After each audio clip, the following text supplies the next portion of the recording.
মালিক ইয়াউমিদ্দিন, এই আল্লাহ একটা বিচারের দিন আসবে, তোমার সামনে দাঁড়াতে হবে। রোজ স্মরণ করো, একটা দিন আসছে আজ বাদে কাল, আমার সামনে দাঁড়াতে হবে বিচারের জন্য, হিসাবের জন্য।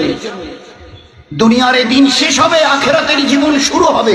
এই জন্য রোজ আমাদেরকে সূরা ফাতিহা স্মরণ করিয়ে দেওয়া হচ্ছে। ডেট অফ রিসারেকশন, একটা দিন আসছে। পাই পাই ফামাইয়ামাল মিসকালা জাররাতিন খায়রান ইয়ারা ওয়া মিসকালা জাররাতিন শাররান ইয়ারা। চুল পরিমাণ, সামান্য তিল পরিমাণ যদি নেকি করে থাকো, তার বদলাও আমি কিয়ামতে দেব। তিল পরিমাণ, তিলার্ধ, একটা তিলকে 100 টুকরো করে একটা তিল, তিল তো অতটুকু যদি গুনাহ করে থাকো, তার শাস্তিও তোমাকে দেয়া হবে। আল্লাহ আল্লাহ। অনেক সময় আমাদের ইয়াং ছেলে পেলের ওই ক্রিকেট খেলা দেখে, এই বলটা করলো কিন্তু আউট, ঠিক মতো টাচ করলো কি করলো না, ব্যাটে লাগলো কি লাগলো না, তখন কি করা হয়, স্লো মোশন দিয়ে দেখিয়ে দেয়। স্পিডটাকে ক্যামেরা খুব স্লো মোশন দিয়ে দেখিয়ে দেয়। এই যে বলটা আসছে যাচ্ছে, এই যে আসছে যাচ্ছে, স্টিকের মাথায় লাগছে কি লাগছে না। কিয়ামতের ময়দানে এর চাইতে সূক্ষ্ম হিসাব করে আল্লাহ দেখিয়ে দেয়। فأما من ثقلت موازينه فهو في عيشة راضية وأما من خفت موازينه فأمه هاوية। জীবনটাকে বুঝে আসিও, জীবনটাকে গড়ে আসিও, জীবনটাকে তৈরি করে আসিও, তছনছ করে আসিও না। فأما من ثقلت موازينه, موازينه ওজন, ওই দিন তোমাদের নেকি আর গুনাহ পাপ আর পূর্ণ ওজন করা হবে। সোনা যেভাবে ওই কাচের বাক্সের মধ্যে ওজন করা হয় যাতে সামান্য পরিমাণে হাওয়া ওর মধ্যে ঢুকতে না পারে, আর ওই মাপার ওই যন্ত্রটা, পাল্লাটা যাতে একটু না দোলে, কাচের বাক্সের ভিতরে এবারে এমন ভাবে মাপা হয়। দেখছেন তো, সামান্য দেখেছেন, সামান্য হলো এই যে আধা গ্রাম, এই পয়েন্ট মিলিগ্রাম, এই যে পয়েন্ট দেখেছেন কতটুকু, সামান্য একটু ঝুঁকে আসে, একটু যদি উপরে এদিকে থাকে তাহলে একটু কম হচ্ছে। আল্লাহ কত বড় সূক্ষ্ম মাপনেওয়ালা। ফাআম্মা মান সাকুলাত মাওয়াজিনহু, ওজন করতে গিয়ে যদি তিল পরিমাণ নেকির পাল্লা ঝুঁকে যায়, ফাউম্মুহু এশাতের রাদিয়া, আমার রহমতের জায়গা জান্নাতে চিরদিনের জন্য তোমাদের পাঠিয়ে দেওয়া হবে। নেকির পাল্লা যদি সামান্য পরিমাণ ঝুঁকে যায়, ওই দিন তোমার জন্য জান্নাত, 8টা জান্নাতের দরওয়াজা খুলে দেওয়া হবে। ওই দিন বুঝবে খুশি কাকে বলে। ও আম্মা মান সাকুলাত মাওয়াজিনু, ওই ওজন করতে গিয়ে গুনার পাল্লা যদি সামান্য পরিমাণ ঝুঁকে যায়, ফা উম্মুহু হাবিয়া, তোমাকে হাবিয়ায় পাঠানো হবে। আল্লাহ জিজ্ঞাসা করছেন, ওয়ামা আদরাকা মাহিয়া, বলতে পারো হাবিয়াটা কি? বলো বলো। আমি যে বললাম যাদের গুনার পাল্লা একটু ঝুঁকে যাবে, আমি ওদেরকে হাবিয়ায় পাঠাবো। হাবিয়াটা তোমার শ্বশুর বাড়ি, জামার বাড়ি, খালা শ্বশুর, মামা শ্বশুরের বাড়ি, বলো না। আল্লাহ নিজেই প্রশ্ন করার পরে নিজেই উত্তর দিচ্ছেন, নারুন হামিয়া, সে ভয়ঙ্কর জ্বলন্ত আগুনের কুণ্ড, যার রং, এখানে আগুন একটু জ্বালেন, ওইদিকে খড় নিয়ে গিয়ে এবারে আরো পরিষ্কার হবে, সবাই সবার মুখ দেখতে পাবে। জাহান্নামের আগুনের রং এত কালো যে মানুষটা জাহান্নামের লক্ষ বছর ধরে জ্বলছে, সেও তার চেহারাটা কোনোদিন দেখতে পাবে। সে জাহান্নামের আগুন, তার তেজ আর তার কালার রং এত কালো যে মানুষটা নিজের চেহারা পর্যন্ত দেখতে পাবে। তো সেই জন্য দোস্ত, একটা দিন আমাদের সামনে আসছে, জীবনটাকে তৈরি করি দিনের দ্বারা। দিন দুটো জিনিসের নাম, একবারে এর চাইতে বোধহয় সহজ জিনিস দুনিয়াতে আল্লাহ আর কিছু করেইনি। দিন দুটো জিনিসের নাম, আল্লাহকে মানো আর নবীকে মানো, হয়ে গেল। আল্লাহকে মানো, যিনি তোমার বানানেওয়ালা, যার কাছ থেকে এসছো, যার কাছে ফিরে যেতে হবে, আর সঠিক রাস্তা দেখানেওয়ালা মুহাম্মদুর রাসূলুল্লাহ সাল্লাল্লাহু আলাইহি ওয়াসাল্লাম। একথা মনে করিও না যে এই নবী তো ধর্মের নবী, এনার কাছে গিয়ে কি শিখবো। তো বলে দুনিয়ার আজকের মডার্ন সায়েন্স আর টেকনোলজি যেখানে দাঁড়িয়ে আছে না, আমাদের নবী জনাবে রাসূলুল্লাহ সাল্লাল্লাহু আলাইহি ওয়াসাল্লামকে যে জায়গায় জ্ঞান আর বিজ্ঞানের ওস্তাদ করে পাঠিয়েছিলেন, তার কাছে এই লেটেস্ট মডার্ন সায়েন্স ওয়ালাদের তার কাছে পৌঁছতে আরো লক্ষ বছর লাগবে। আমি এটা বুক থেকে বলতে পারি। আরে আমার নবীর একটা আদনা থেকে আদনা সুন্নতকে বুঝতে তোমাদের 1400 বছর গেল, আমার পুরো নবীর জীবন বুঝতে কত লক্ষ বছর যাবে? আমার নবী ওই 1400 বছর উম্মি নবী, নিজের নামটা লিখতে পারতেন না, সরে সরে ABCD জ্ঞান পর্যন্ত তার, এই জন্য ওনাকে উম্মি নবী, আক্ষরিক জ্ঞান। তাই বলে কথা ভাবিও না যে আমি কিছু দেইনি, ভিতরটা একদম খোকলা।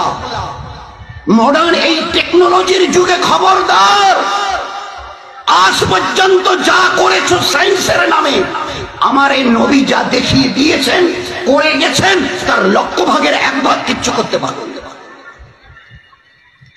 As for example, 1500 বছর দাঁড়িয়ে বলছে তোমরা এটাকে শোকটান বলছো, আমি নবী এটাকে বিপদের কারণ বলছি। নবীর IQ, নবীর সায়েন্স, নবীর IQ, দূরদর্শিতা। দিন কয়েক আগে বলতে এটা শোকটান, এর নামই দেয়া হয়েছিল শোকটান, আজ থেকে 30, 40, 50 বছর আগে। এখন আর ও কথা বলেও না, আর ওরকম লেখা লেখেও না। যত দামি সিগারেটও উপরে লেখা আছে, cigarette smoking is injurious to health, but why it will be there? ও মডার্ন সায়েন্স ওয়ালারা, কি করলে আজ পর্যন্ত তোমরা?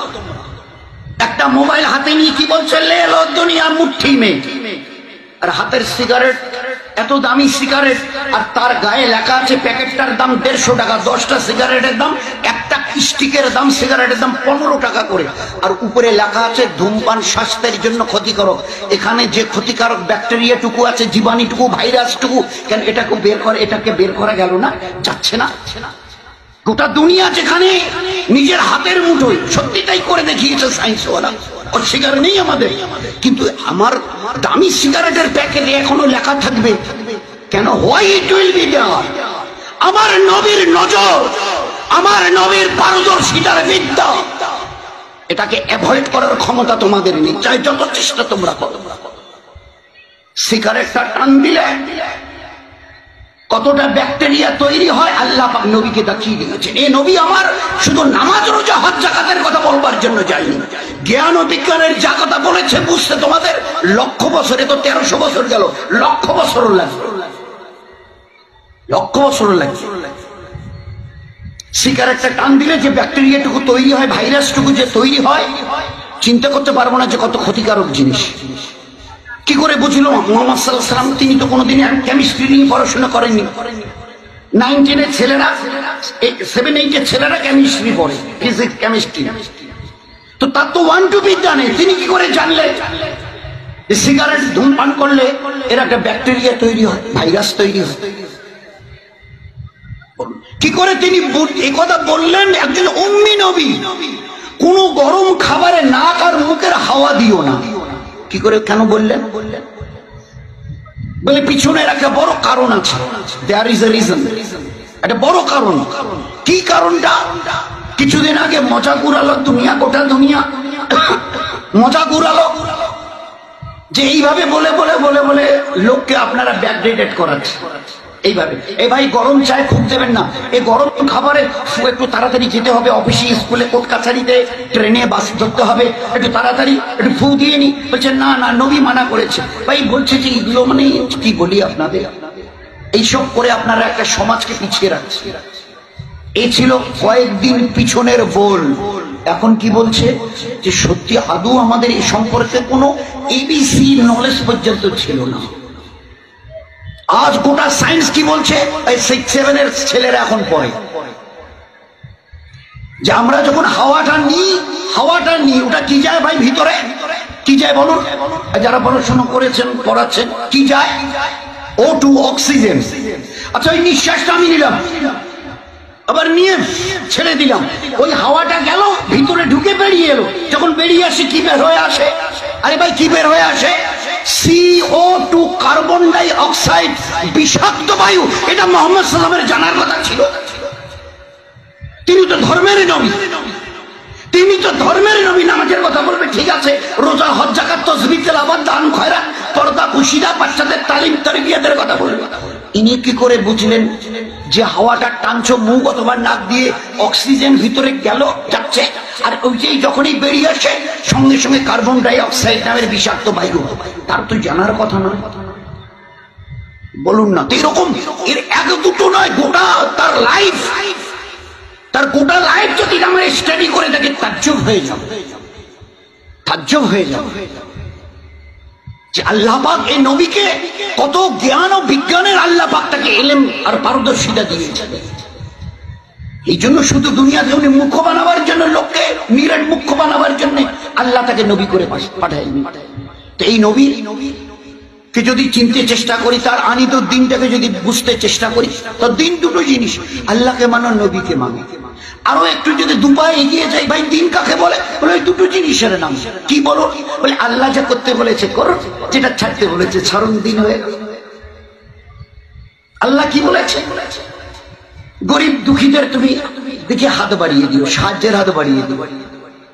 কারণ আমি গীবত, শিকায়েত, পরনিন্দা, পরচর্চা করিও না, এটা করো ওটা করিও না।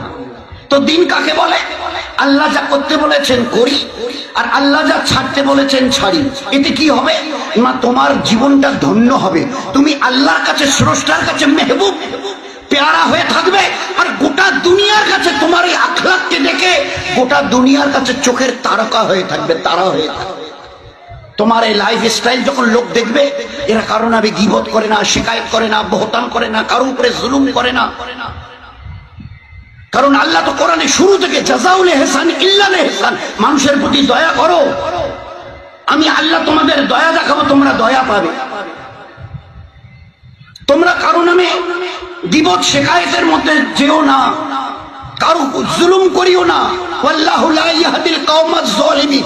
যদি অন্যের উপরে জুলুম করো, বাড়ির লোক হোক, তারির পাড়া প্রতিবেশী হোক, হিন্দু ভাই হোক, অথবা গাছপালা তৃণলতা হোক, কোনো হায়ওয়ান জানোয়ার হোক, কারো উপরে যদি জুলুম করো, তুমি ঈমানওয়ালা মুসলমান হয়ে, আমি আল্লাহ বলছি, আল্লাহ আমি তোমাকে হেদায়েত দেব না।